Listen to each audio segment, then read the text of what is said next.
Have you achieved success and a high income, but still lack personal fulfillment and work-life balance? You're in the right place. Welcome to the Successful But Struggling podcast. Join us as Aaron, Eunicia, Joanne, and Mim share transformative insights and practical strategies just for you. Discover real stories and lessons that will elevate your personal satisfaction, professional accomplishment, and financial empowerment. In this episode, we are here with Dr. Joanne Sotelo, my amazing physician coach co-host. And we have a guest with us today, one of my good friends, fellow physician and certified coach, Dr. Mike McManus. And we go back several years and met through our coaching journey.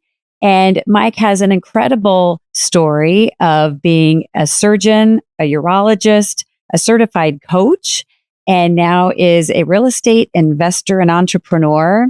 And I am so excited to have you with us today, Mike, especially because we just spent most of last week together at a conference, you, me, and Dr. Joanne. And when I was listening to your podcast episode, when you were reflecting on that time together, it really generated some thoughts that I wanted us to interview you on our podcast so we could talk about some of that. So welcome today, Mike. And I would love to talk a little bit about your journey into coaching and figuring out what was the awareness that you developed to say, like, this isn't working for me anymore. What do I need to do differently? Thank you for the great introduction, Aaron. It's great to be here. It wasn't an all at once. We were talking before the show about that, and looking back, there was a series of events that each one kind of opened the door a little bit to say, oh, maybe this is worthwhile. And it actually began that we had recently moved to Green Bay, Wisconsin, and I had this history of shoulder injuries back to high school, and I'd had a mountain bike crash right before we moved, and so I had this busted up shoulder again, and had gotten to the point where it needed some serious rehab, and I'd been through this so many times. I had done it on my own before, but then I wasn't making the progress I wanted to make. And I was like, what if I'm making it worse? And so I hired a personal trainer who kind of specialized in rehab. And voila, over the next 3 to 6 months, I was pain free. I felt great. And it was, it seemed expensive at first, like what you pay for personal training sessions. But it kind of justified this. I was like, wow, if I hadn't spent that money, I'd be back where I was. And luckily I'm a physician. It didn't, it wasn't like I was giving up food at home to have a trainer. And then kind of the next step, and this, it's interesting because it all kind of played into what was going on at work, that we were super busy. I was stressed, looking for something to kind of, to a positive place for releasing that stress. And when I was in college, I started bike racing and I started riding my bike again. And once I was listening to a book or a podcast or something, and they said something about, for competitive people, we tend to find the competitiveness comes out somewhere, and it can come out good or it can come out bad. They talked about if it's coming out at work, and it's not a good thing, then we need to find another release for it. And I noticed that I was having this thing at work, like, well, I'm a better surgeon than he is. And I was making these comparisons in my mind. And I was like, is that productive? Does it really matter? And I thought, oh, maybe I do. I need a competitive outlet. So I'd been riding my bike again and thought I was fit. And so I thought, it was fall. I'm going to try. I'd always wanted to try cyclocross racing when I was younger, but I hadn't, because cyclocross is this weird winter sport that began in Belgium. where basically you're riding your bike in the mud and carrying it over hurdles and all this crazy stuff. And I never did it in college because I barely had enough money to ride at all. And, when you abuse your bike like that, it costs more money to fix it. So I started cyclocross racing and I had a ton of fun, but I thought I was in good shape, but I was like usually battling to not be last. When that starts becoming your goal, there's one guy behind me, don't let him catch. So, coming into the next, or when the season was over, and I was like, it would be so much more fun if I didn't stink at this. And I looked back and I was like, wow, maybe I should. There are people who do this. They're coaches. So I hired a coach who developed a training program. And it didn't seem like I rode any harder than I had before, but I had a plan, put things together. And the start of the next season, I won. Now, this was like a lower level old master's dudes. This is not anything all that impressive, but within the classification, which I had been, trying to be second to last, I was now winning races. I was like, wow, that's incredible. And you said that you didn't feel like you were training any harder, but with your coach, you had a plan. And was training smart. It was training smarter, that it wasn't just about how hard you were going at it, but it was, are you doing the right things and doing them at the right time in the right order? So, I think the next step towards real into coaching was, when I turned 50 and, things were rough at that point. They were rough at work. They were rough in my marriage. And I'd listened to a few books now, and I listened to a lot of books on Audible because I read slow and I fall asleep. So there's always something playing in the car or on a plane, or where they had said something, about, are you going to make this year? I'd kind of, off of an Audible recommendation, started listening to some personal development, about it's your choice and are you going to make, what's what you're going to make of it. And so turning 50 was hard. It was the first birthday that I felt old. And I'm like, man, here we go. We're over the hill. And so I had this big thought that I'm going to make this the best decade of my life. And I had a lot of fun in my 20s. We could talk about that later if you want to. I didn't start medical school until I was 28. And I was like, wow, that's a high bar. So as I started looking at it and really thinking about it, like, wow, I have to do things different if I'm going to make this, the greatest decade ever. And as I couldn't come up with a good plan for how I was going to do that. And it kind of came back to like, if a coach had helped me go from being, back into the line in cyclocross to winning, and I didn't really do it. All I did was do things different. I didn't have to do anything extraordinarily harder. Maybe that's what I need. And I had just about this time been through Brendon Burchard's High Performance Habits. And there's a lot of books like that out there. There's a lot of things, but his resonated with me more than most of the others had. I found out he had a coaching program because, he was a high level coach. I looked into him a little bit and I was like, whoa, I can't afford that. But, it's like hiring Tony Robbins. But he had a program. And so I looked into that, and that's where I hired my first personal professional development coach. That's so cool. Thank you, Mike. It's so good to have you here in our podcast. Thank you so much for joining us. And I love the distinctions. Thank you for your openness of saying, realizing some of these things that so many of us physicians do, that there seems like this drive and the competitiveness, but the vulnerability to then say, is it really a drive, or is there a comparison, or is it, kind of the other side of the coin of putting myself down and then recognizing there's some things that are not doing that well here. Like I say, sometimes if you take a snapshot, things look good, but if you look at more granular, then things start not feeling that great. And then you said, let me do something about it. And the same way that coaching helped me in this other area of my life, what about it not helping me personally and professionally. So love all those distinctions. Thank you. Oh, you're welcome. Well, it was that coach, and I still remember the day where I thought I was entering into this program, and that, here I'm a successful surgeon. I'm now a successful masters bike racer, and it was at a very low level again. But anyway, feeling pretty good about yourself, and I'm hiring this coach who's going to, make me a rocket ship. And now it's going to be the greatest decade of my life. And I remember the day where we're a couple months into this process, and she says, "Do you think you're burned out?" And I was like, well, it's, we get used to this as doctors. Medical school was hard. Residency was hard. And you keep thinking you're going to burst through this door and it's all beautiful.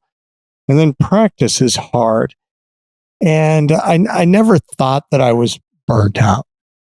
And it was probably over the course of the next 3 weeks that we kind of got to the point that I was like, okay, maybe this is burnout. I hated having a label for it. But yeah, that was the first time that I even considered that was a possibility. And that's a question I had for you, because we hear that a lot. I've been coaching physicians for years now in different settings, and I hear that a lot. And Erin has shared that as well, of I'm not burned out. And I see it but I can feel your pain, and where's that, like I say, resiliency that goes against us. Would you be so kind to share how that burnout, and you're right, it's a name that we're giving it, but how did that look like for you? What were some of the things that you were going through during that time? I think the biggest thing was I wasn't feeling much positive at work. It was all just a process. I had probably been in some form of burnout for a while. The whole cyclocross thing became and the bike racing thing became something that added joy and, an energy burn that, removed a lot of the stress when you leave work, and instead of wallowing in it, I had something else to do. So that kind of, I think, just delayed the process of having to deal with it. It was all very, positive things. Like when you have stress, you need positive outlets, or you can go down some very negative roads. And, but until somebody asked me the question, and so there wasn't a lot of joy at work. There was a lot of friction with my wife and with my kids. There was friction with my partners. And I think part of it is, what is burnout? And for me, it was mostly, I think that I like having new challenges that I'm working on that I can make progress on, and I was feeling stuck, and the frustration was building with that being stuck. Yeah. And what a good insight that I like to think about it like that we tend to go through a list, right? And if we think of the book definition of burnout, it's that mental, physical, emotional exhaustion, kind of that sense of, I don't care, that cynicism, which is out of character for a lot of doctors, actually. And then we don't find that sense of self and gratification. And how neat that you could say, I don't know that I have that list, but I am not kind of as excited. Like you're saying, it felt like a process, or I am behaving in a way that's out of character for me. I'm usually kind of a little bit more excited, have more projects, and those are gone. And that's so cool. Like I say, I'm one of the things that I recognized that in times when I struggled more, one of the things that are red flags to me is that I keep my door closed in my office. And that for some people, I might be like, I do that too. But for me, it was out of character, because I am super social, and my door was always open, and people knew they could come to me. And I shut off and I would literally sometimes I have a little bit left on my tank. I'm going to leave the door crack open. And that's not in the list of symptoms, right? Like, you are closing the door, but maybe the little bit of, I cannot handle anything else, or my batteries are super low. I just have enough to show up in the day and do the best thing, right? And that was the symbolism of me leaving the door closed. So that's a neat distinction. So if you're listening, you can think of when are times when I'm not showing up as my usual self, and you might not necessarily have it be evident that you're right. Like we were talking the other day, we still show up for our family. We still show up to see our patients. We do a good job, but other things start falling out of place. That's a good distinction. Thank you. And Joanne and I talked about this before. The term burnout for me never really resonated, but overwhelm and exhaustion were the two terms that I resonated with. So was I burnt out? Probably, but that wasn't the word that resonated.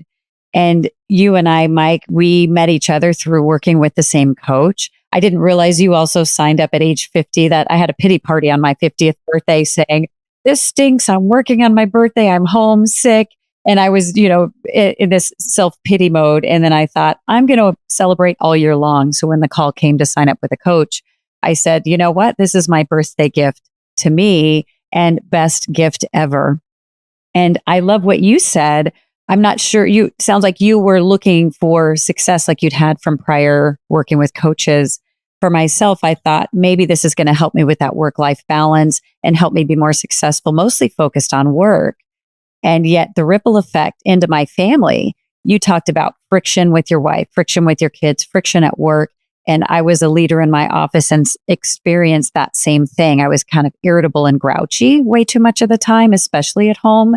Even when I showed up okay for the people I supervised, when I showed up okay for the patients that I was serving.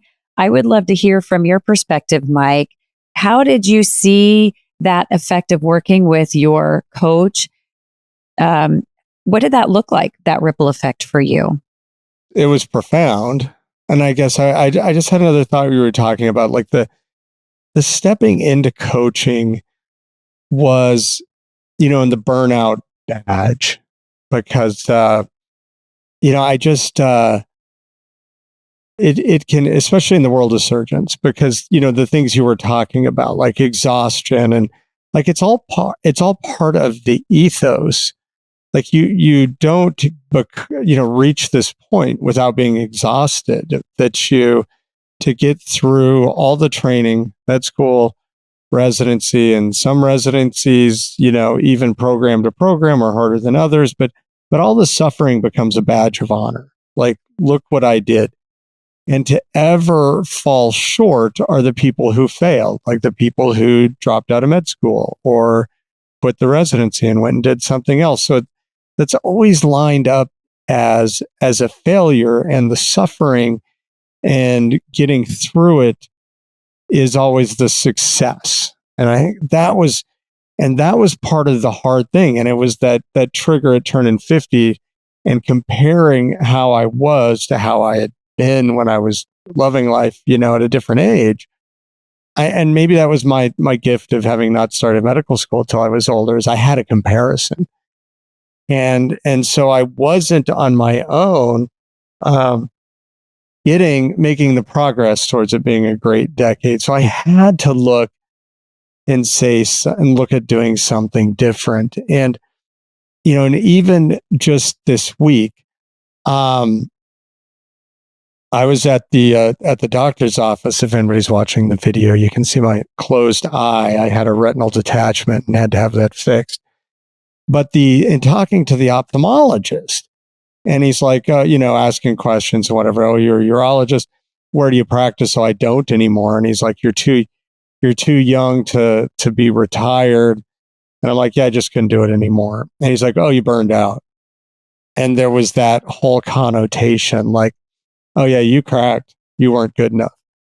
And it's there, and it's a real thing. So it kind of is this huge thing, I think, when people have to separate all the things we've been taught to think and feel through medical training. I mean, I think medical training teaches us to just suffer. And then there's almost this, I saw it in one of my partners, that it was like, it's okay to it's only okay to be a rich doctor if you suffer for it.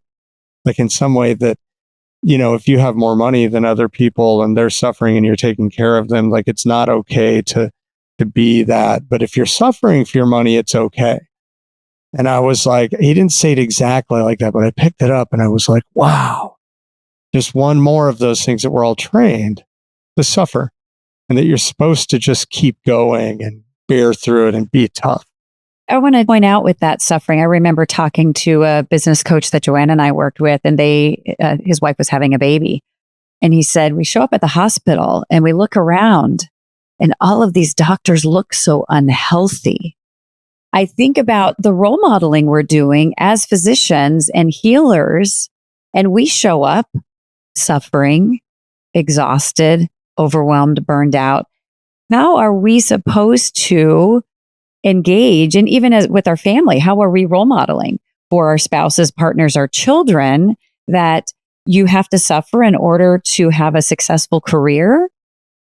And that just to me is not really what I want to do for my kids. I want to break that cycle.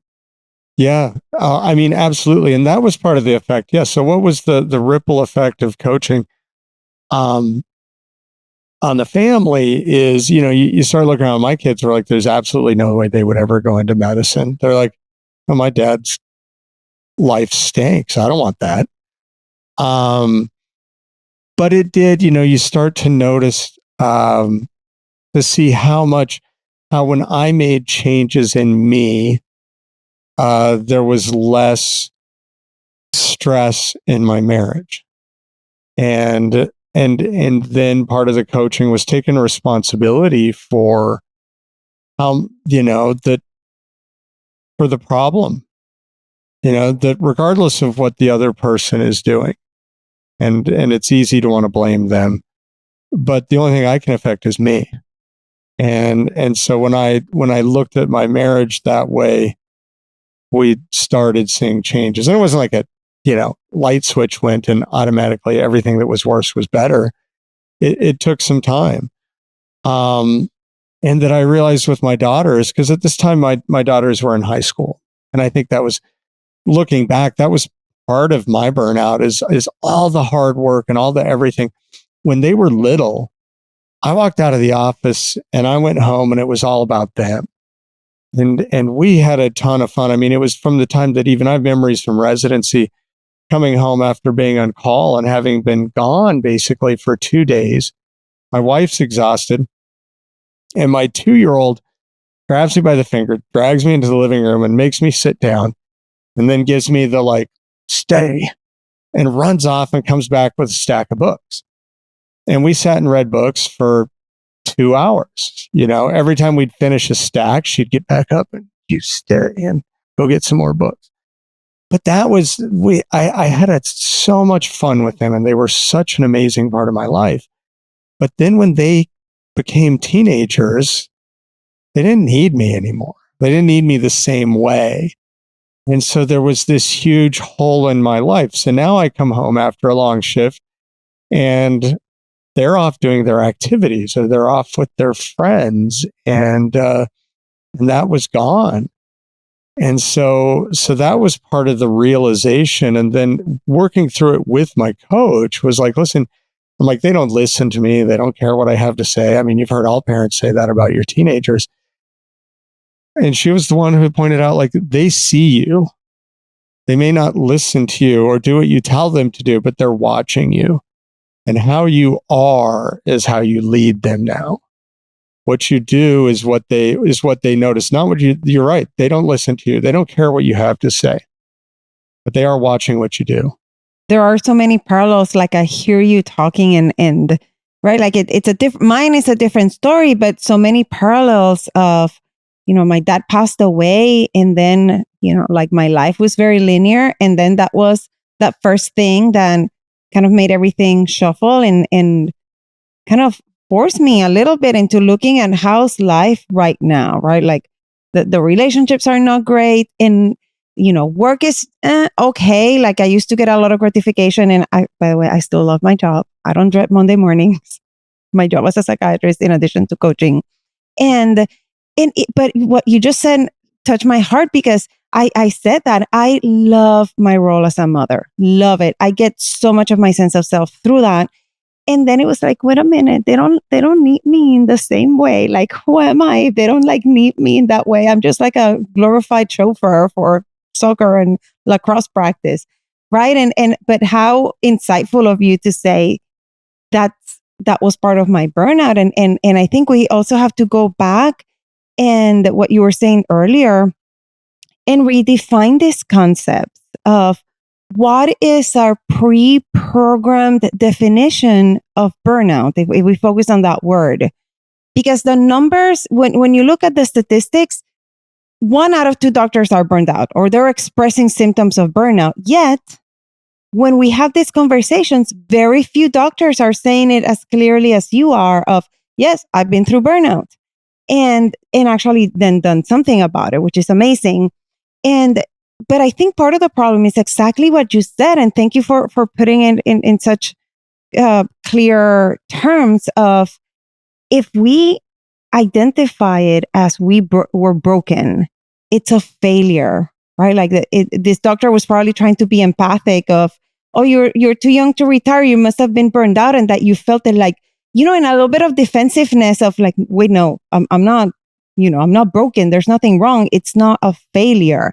And for us to instead, maybe a challenge would be, how do we start redefining these terms?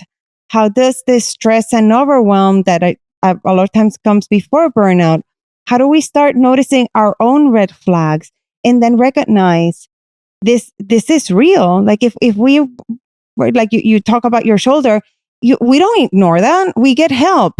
It hurts.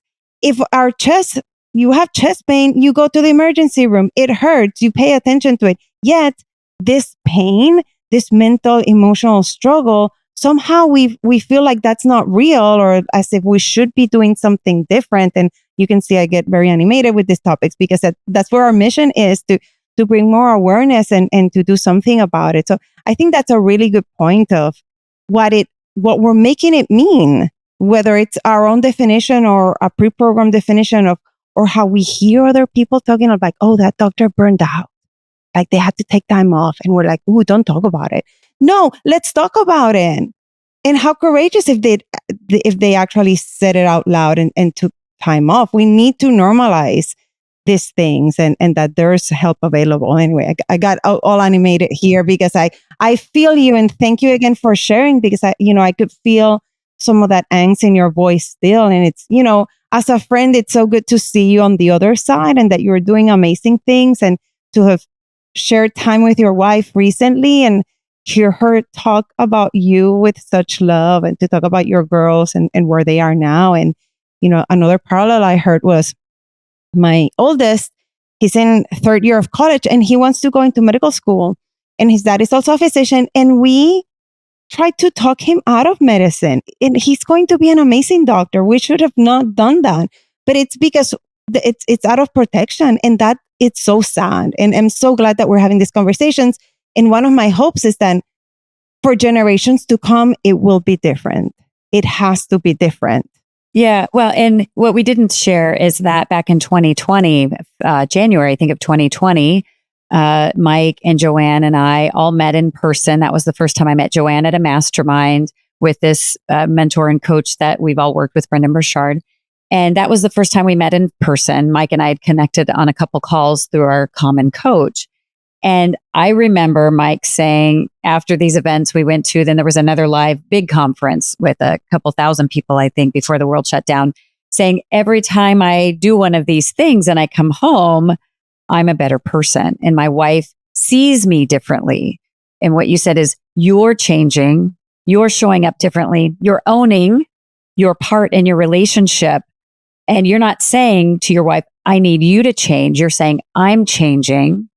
And that ripple effect, I totally remember those conversations, because the same thing happened with me in my marriage. I was getting coached, not my husband.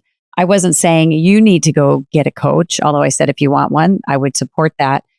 And yet within 4 to 6 weeks of working with my coach, my marriage started changing and my husband stopped complaining about what I was paying for a coach. And now 7 years later, our relationship is completely different in the positive. And I love that my experience isn't unique. I love hearing from you that your wife found the same thing, you showing up differently. And then Joanne and I got to meet your wife in person last week in LA when we were together at this conference. And I loved just seeing that affirmation in person and how strong your relationship is and how much you care for each other. And I wonder what might have happened had you not taken that leap of faith and said, well, I understand coaching in athletics, and yet didn't bring it into the rest of your life to see how your life might have changed. How might that have looked differently in your relationship had you not taken that leap of faith?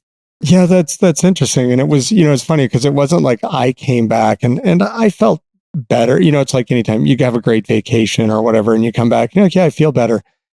But she was the one who said, yeah, when you come back from these things, you are better. I like you more. The interactions are different. And I can say with 100% certainty that if I hadn't gone down this road, our marriage would have failed. I mean, we've had as many struggles as anybody. It has not been easy. And even since I started down this journey, we've still had some really tough times. But if I didn't have the insight into myself, the changes and some of the questions through coaching of kind of looking at life over the long haul, looking down the road and looking back and asking the questions, like if I'm on my deathbed and I look back at this moment, what there's two paths here, and which path will I be glad I took at that point? And those were questions that often was I'm going to wish this works out, and that if it doesn't, that I did everything I could and I owned my part of it. And that, I could look back and say, okay, I did what I could, which is where kind of when I left my practice was where it was, is there were still days that I walked away from a huge income, and it wasn't, my partners weren't bad people. There weren't, there were a lot of really good things about it, but there were things that I tried to change, things that I needed to change for me to keep working. And I probably tried longer than I should have before I was willing to admit defeat and say, okay, this isn't my path. And we're looking back, and it was the deathbed question. Looking back, if you left, would you, and things didn't work out after you left with what you'd hoped would happen, would you be glad you left? And for a while, the answer was no. Like, I haven't tried enough. I haven't tried this. I haven't done this. I haven't. But when I finally left, the question was, the answer changed. And was, if I keep doing this for the next, whether it's 1 year or 30 years, and things stay the way they are, and I spent the rest of my life in this situation, I will be disappointed that was what I did. And that was where it became crystal clear that it was time. If you are wondering, who is this male voice in this podcast? This is Dr. Mike McManus. We've been so grateful to have you in this first part. And I just want to highlight some of the pearls that you've given us, because it's so many distinctions. Like the first one that I wrote down was kind of checking in. Are you really that driven or competitive, or is that comparison getting in your way, and having the insight there? And I love, I wrote it down and I highlighted it of when you said, are you doing the right thing at the right time and at the right order? And how coaching can be so helpful, and that mirroring of someone with that beautiful challenge of asking the tough questions. It sounds like you had an amazing coach who asked a lot of good questions. Thank you. I'm taking notes for my own coaching clients because those were amazing. Then also kind of the reminder, we say this a lot. This is our choice, our attitude, how we show up, how we feel, without minimizing the circumstances, but it is our choice. And we have to sit down and ask ourselves this difficult questions. And how we suffer in silence and we use the pain as a badge of honor. Like you said, you cannot be a successful doctor unless you suffer. I mean, that's sad that we're kind of programmed that way. So I'm glad that we're reframing that, and that how you chose to take personal accountability and say, I have to change. I have to make these big decisions. And then how you've now, looking back, have seen the ripple effect of positive change. Even though there's still struggle, of course, there's still challenges, how you can kind of quickly reframe and look at them from a different standpoint. So what is an additional message that you would want to leave our listener with? Change is hard. Change is really hard. And often I think that we don't change because we're afraid of what other people will think. And really for me, the chickening out answer was not being willing to do the work to change. And the brave answer was stepping in and doing the things that a lot of my fellow surgeons would consider to be the weak choice was actually the hard, strong choice. Wow. Such a powerful message. Thank you so much for being here for part 1 of 2 episodes with Dr. Mike McManus. If you want to learn more from Mike, visit his podcast at The Surgeons Syndicate. And also you can take a moment and rate and review our podcast. We can't wait to see you in the next session with Dr. Mike McManus. Don't miss out on more strategies that will elevate you to new heights. Visit successfulbutstruggling.com now, where you'll discover exclusive resources and the opportunity to connect with each of us individually. There you can dive deeper into how you, too, can take your personal and professional game to the next level. And if you're serious about optimizing your results, take 2 quick steps now. Number 1, connect with us on the website. And number 2, tune in to the next episode.